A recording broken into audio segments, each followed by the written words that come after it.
Em nosso estudo de hoje, a lição 34 do livro Opinião Espírita tem por título Equilíbrio Sempre. Todos somos chamados de vez em vez a administrar a verdade aqui e ali, entretanto a verdade no fundo é conhecimento e conhecimento solicita dosagem para servir. Necessário instituir a civilização entre os companheiros ainda empenachados na selva. Para isso, não começaremos por trazê-los à discussão em torno da relatividade, mas também, a pretexto de angariar-lhe a confiança, não nos cabe exalçar a antropofagia que nos caracterizava os avós. Indispensável estender instrução à criança. Não encetaremos, porém, semelhante trabalho, sentando-a num anfiteatro, destinado ao ensino superior, mas também sob a alegação de conquistar-lhe o interesse, não lhe permitiremos um bisturi nas mãos frágeis. Contemplando hoje a paisagem na qual se estruturou a organização da doutrina espírita com a serenidade de quem examina um quadro admirável, após a formação de todas as minucências que o integram, reconhecemos a superioridade dos espíritos sábios e magnânimos que orientaram a codificação do espiritismo, estudando-lhes a presença na obra de Allan Kardec. Eles induzem o inesquecível missionário à observação das mesas girantes e à pesquisa dos fenômenos magnéticos. Entretanto, em momento algum fogem de salientar as finalidades morais de intercâmbio entre encarnados e desencarnados. Permitem-lhe aceitar o apoio de amigos prestigiosos para o rápido lançamento dos volumes que lhe competia editar. Em tempo reduzido, todavia, em tópico nenhum arrastam o ensinamento espírita, as inclinações e paixões de natureza política. Concordam em que se recorra a certas imagens da teologia em voga, contudo, em nenhum lugar preconiza ritualismo e superstição em nome da fé. Inspiro-lhe carinhoso respeito e profunda gratidão por todos os médios que lhe prestaram concurso, no entanto, a título de auxiliá-los ou de garantir-lhes a subsistência, não endossa qualquer aprovação à mediunidade remunerada. Todos encontramos aqueles que se valem de nossas possibilidades de informação e esclarecimento no tocante às verdades do Espírito. Entretanto, para agir acertadamente, recordemos o exemplo dos instrutores da vida maior nos primeiros dias do Espiritismo. Tolerar acessórios sem transigir com o essencial. Dosar a verdade sem estimular a mentira. Amparar o bem sem encorajar o mal. Compreensão nobre, mas equilíbrio hoje. Uma das coisas que chamou muita atenção quando eu li a primeira vez foram 2 capítulos do Livro dos Médiuns. Um tem por título Misticismo e o outro fala sobre o charlatanismo. Esses capítulos são, não me lembro agora o número, mas eles vêm um atrás do outro, são seguidos.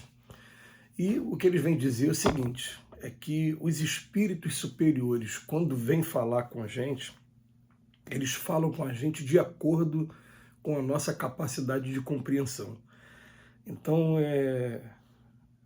da mesma maneira que a gente, quando é chamado a falar com um grupo de crianças, ou quando é chamado a falar com um grupo de alunos de uma universidade, a gente vai ter discursos diferentes, sendo a mesma pessoa, eles também têm o cuidado de respeitar a nossa cultura, de respeitar o momento que a gente está vivendo, e sabem, por exemplo, como diz lá no capítulo, que se eu vou falar para um povo que não tem ainda como aceitar as ideias da reencarnação, a maneira mais fácil que eu vou ter de ser rejeitado vai ser falando em reencarnação. Eles não gostam, não aceitam. Foi apregoado para eles que aquilo é uma coisa errada, é coisa do demônio, seja lá o que for.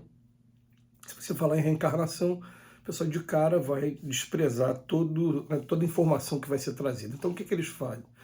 Eles vão falar sobre o quarto céu, sobre os céus, eles vão falar de outras maneiras figuradas sobre o mesmo assunto.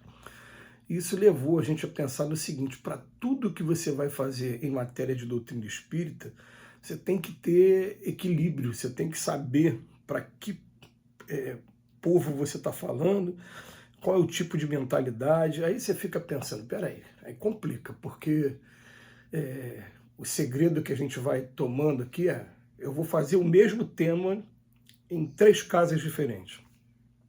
Então, nós adquirimos o costume de, antes de começar a palestra, eu faço uma prece fervorosa ali comigo, pedindo aos espíritos que me intuam para que eu não fale aquilo que eu quero falar, mas sim aquilo que as pessoas precisam ouvir.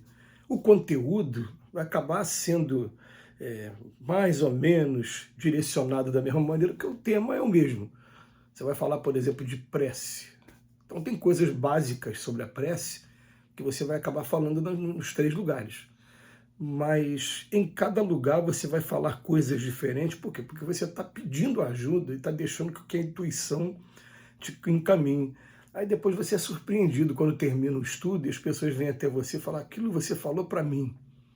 E como isso se torna muito comum de você ouvir, tem hora que você relaxa e fala: então tá, né? Na verdade foi, porque os espíritos me utilizaram como instrumento para que aquela mensagem chegue ao coração da pessoa. E é uma coisa tão interessante que eles fazem, porque ao mesmo tempo que eles fazem a intuição de quem está com a palavra, eles também, naquele momento exato, eles vão lá e chamam a atenção do encarnado também, que precisa ouvir a mensagem. Então, às vezes, a pessoa não prestou atenção em quase nada da palestra inteira, mas só naquele momento ele teve uma chamada, uma lucidez, ele prestou atenção e ficou com aquela mensagem na cabeça. Isso costuma acontecer com muita frequência. Então, por isso que o Allan Kardec veio falar para a gente de maneira assim, muito interessante sobre como a gente deve o tempo todo dosar conhecimento com equilíbrio. Ele vem falar para a gente: você está diante de um selvagem, você não vai conseguir trazer ele para as discussões em torno da teoria da relatividade de Einstein, mas também não vamos ficar falando só da antropofagia, que é o canibalismo, né? Você está falando com um selvagem, você vai tentar mostrar para ele que a partir de agora a carne humana não. É proteína também e tal, mas o Livro dos Espíritos, por exemplo, que não vai falar sobre isso na Lei de Destruição, fala: não, a carne humana a gente tem que evitar de todas as maneiras, porque senão a gente entra naquela coisa da sobrevivência, né? Aquela coisa que aconteceu aí com alguns... agora eu não vou lembrar direito a história, mas foi uma história bastante interessante de pessoas que ficaram presas no gelo e que com o tempo eles acabaram se alimentando uns dos outros. E falando: aquilo ali é um estado de necessidade o máximo, mas tem que se evitar o máximo possível, ou então assim, não tirar a vida da pessoa. Então, tá bom, são discussões para outro estudo, né? Mas aí depois ele vem falar para a gente aqui: a gente tem que dar instrução à criança, tudo bem, mas você não vai conseguir sentar a criança num anfiteatro destinado ao ensino superior. Você tem que ter equilíbrio o tempo todo. E ao mesmo tempo, você também não vai dar um bisturi também na mão da criança também, que você sabe que ela vai fazer besteira, pode comprometer a vida dos outros, até a vida dela. Allan Kardec usa exemplos assim bem impactantes no primeiro momento, mas que depois, de maneira sutil, a gente vai também começar a usar desse equilíbrio nas relações nossas diárias. Por exemplo, uma pessoa, você está percebendo que ela está obsediada e que de repente não vai adiantar agora você chocar contra o conceito que está fazendo com que ela fique presa. Você vai fazer o seguinte: você vai procurar de alguma maneira o que os espíritos fazem, né? Eles, ao invés de atacar o vício, eles exaltam a virtude. Então, quando você coloca aquela virtude em exercício, quanto mais tempo a pessoa está trabalhando, menos ela está fazendo a bobagem. E aí a gente vai substituindo o tempo aos poucos, que vai sentindo prazer de maneira diferente, né? Sentir prazer proporcionando prazer. Aí você acaba tendo momentos aí de evolução bastante interessantes, mas são todos baseados no equilíbrio. Depois Allan Kardec vem falar sobre como a codificação chegou para a gente. Ele fala: hoje a gente vê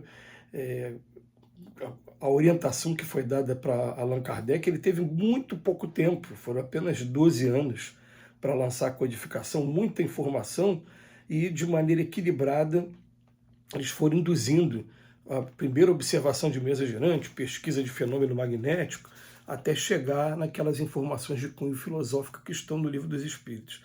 Por fim, a gente vai ver aqui no final da mensagem, né, que tolerar acessórios sem transigir com o essencial, dosar a verdade sem estimular a mentira, amparar o bem sem encorajar o mal, compreensão nobre, mas equilíbrio sempre. Tudo na base do equilíbrio. Tudo na base do equilíbrio. Que Jesus nos abençoe hoje e sempre.